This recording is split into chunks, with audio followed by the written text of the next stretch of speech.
Bonjour à tous, je vais vous présenter notre Hello, everyone. So let me share with you our project on cholera dynamics and impact of preventive vaccine in endemic zones in the DRC.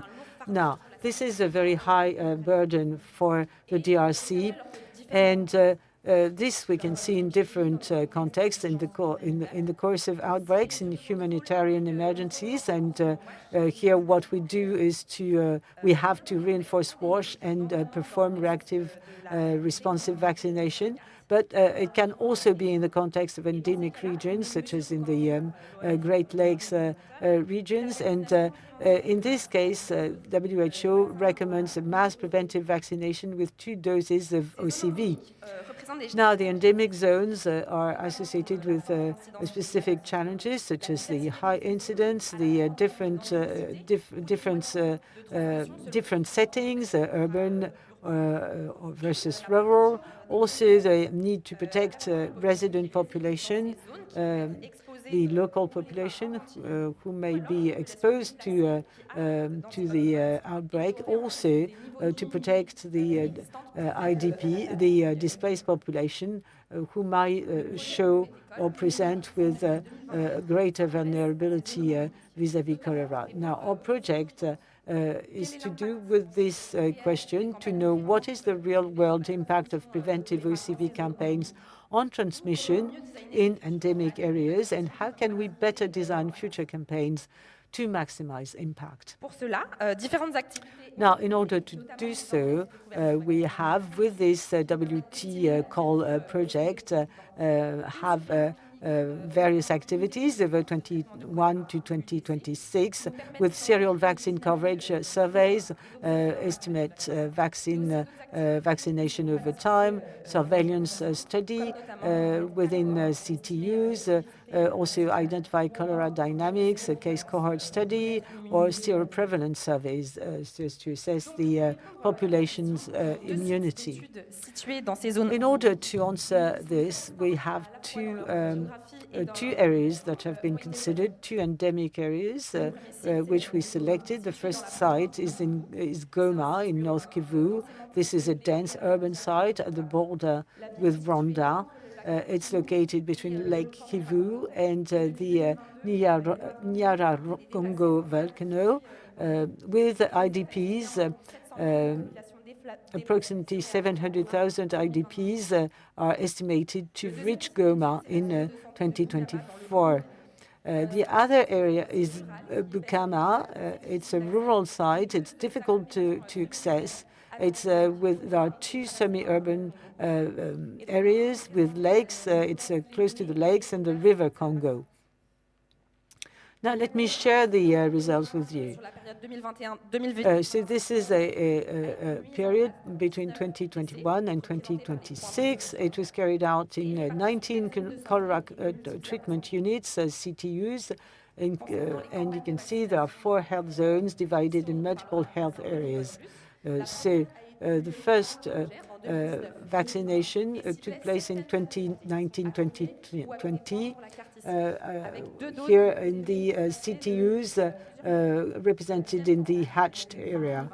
And another one, end of 2023, so another OCV campaign with 1 dose in all the health areas.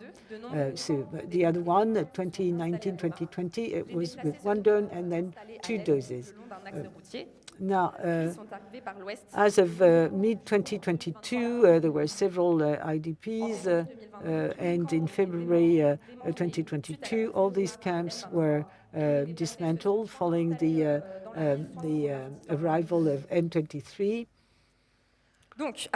So, in order to assess vaccine coverage, we had 7 surveys. The 4 first ones were carried out 2 to 3 years after the last campaigns, and we could see that the coverage rate was quite weak or heterogeneous for at least 1 dose of OCV. After the first single 1-dose campaign in 2023, the coverage was moderate and fairly homogeneous. And 2 years down the road, we deemed it heterogeneous and declining.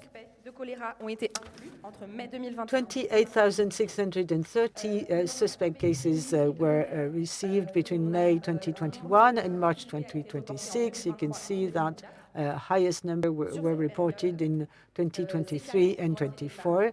Half of these cases were women, and 35% under 5, 23% were vaccinated, 73% were displaced. Now, we also looked at the data of patients among these suspect cases on the basis of what was confirmed. We used a logistic regression model with random effects in the CTUs to quantify the risk of testing positive to cholera according to different factors.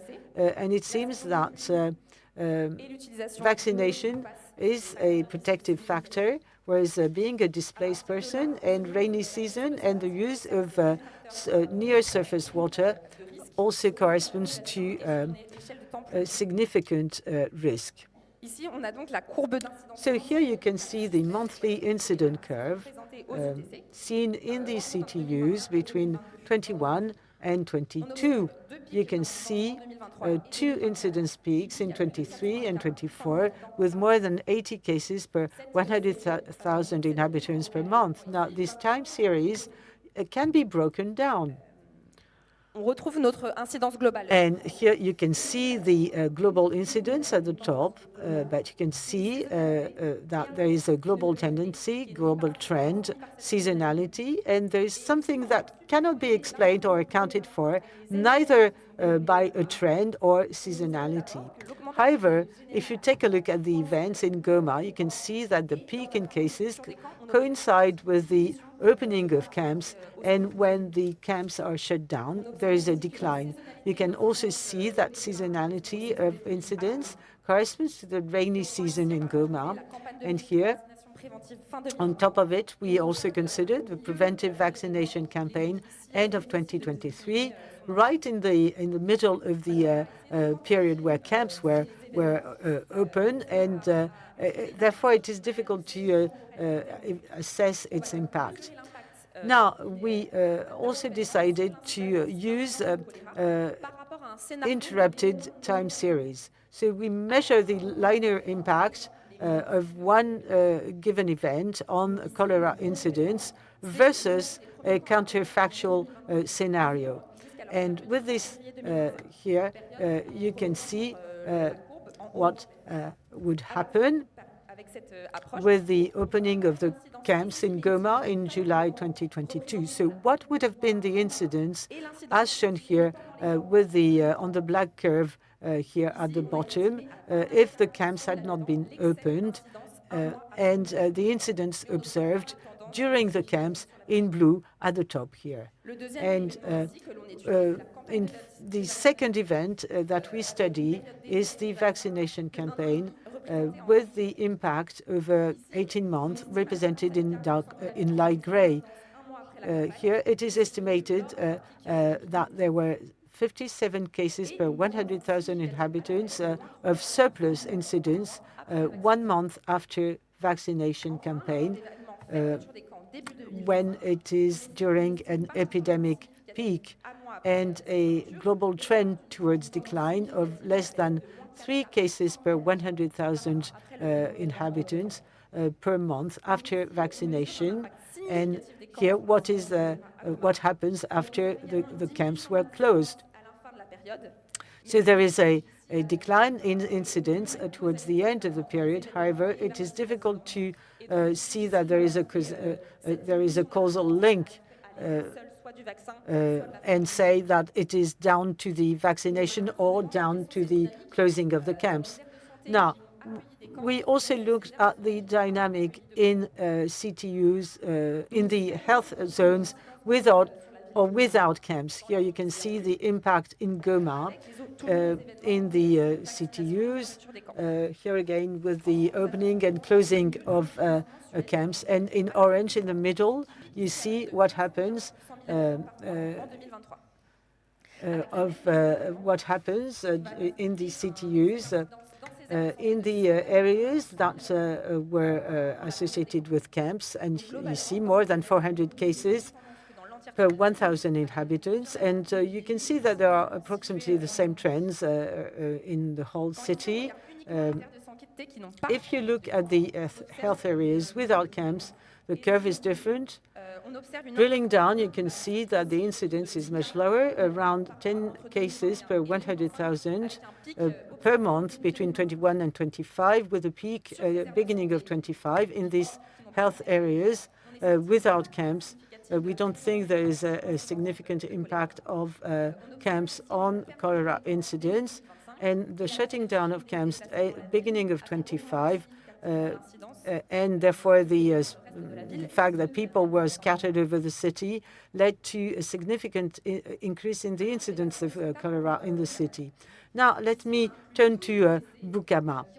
With 12 CTUs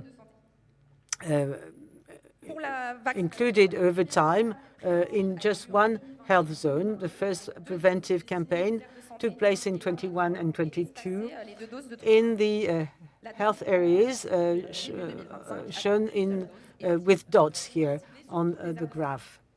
And the second campaign took place beginning of 25 with just one dose in all health areas. We carried out 6 surveys of vaccine coverage. The first campaign gave us a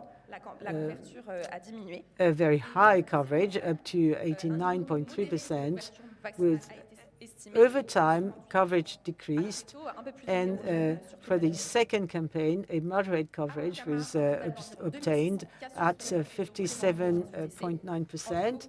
In Bukama, 2,600 suspect cases presented in the CTUs between October 21 and March 26, and there were more cases in 24 and 25. And 48% of suspect cases were women. In Bukama, on the basis of the logistic regression model, vaccination with one dose at least is a protective factor. And the rainy season is a risk factor. Here is the monthly incidence of cholera between 21 and 26, with peaks of 40 cases per 100,000. We see that there is also a high seasonality of the cholera incidence marked by the rain season. Following the 2-dose preventive campaign of 2021-22 here in gray, we see a trend of the incidence going down, but not after the 1-dose campaign in 2025. To quantify such changes after the 2 vaccination campaign, we use the interrupted time series approach. The peaks of incidence occur during the rain season. So we use the event rain season to quantify the excess of incidence between the model with the rain season in green and a model without the rain season effect in black. With this approach, we see a significant increase of 8 cases per 100,000 inhabitants in average per month during the rainy season. If we look at the first campaign, the difference between this average and the peak of cases is 16 cases for 100,000 inhabitants during the ongoing rainy season, but 0 for the next season. So there is a preventive impact of vaccination.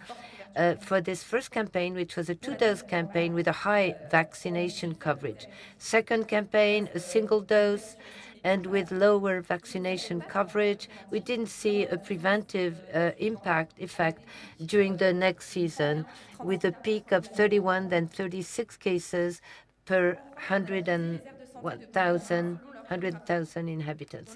Then we observed the health areas based on geographic characteristics. The center areas, more urban, showed the peaks only during the rainy season. No peak during the 23 because of the preventive impact of vaccination. However, in the northern health areas around the lakes and the Congo River, we find a circulation of cholera both during the rainy season but also during the dry season. And finally, the southern areas far from the lakes are almost exempt of cholera. In conclusion, with this study, we can begin to make operational recommendations in an urban context, endemic, densely populated, and with people moving around. Like in Goma, we see a high prevalence of cholera in the camps, in population living in pretty harsh conditions. It would be relevant to target the displaced people population. They're more exposed when the camps are open and after, but in order to get a high vaccination coverage instead of targeting all of the city, while of course beefing up the wash measures in the camps. In rural areas with a high seasonality of epidemic peaks, like in Bukama, preventive vaccination is efficient to prevent future infection peaks, but under optimal conditions with a high vaccination coverage and a second dose.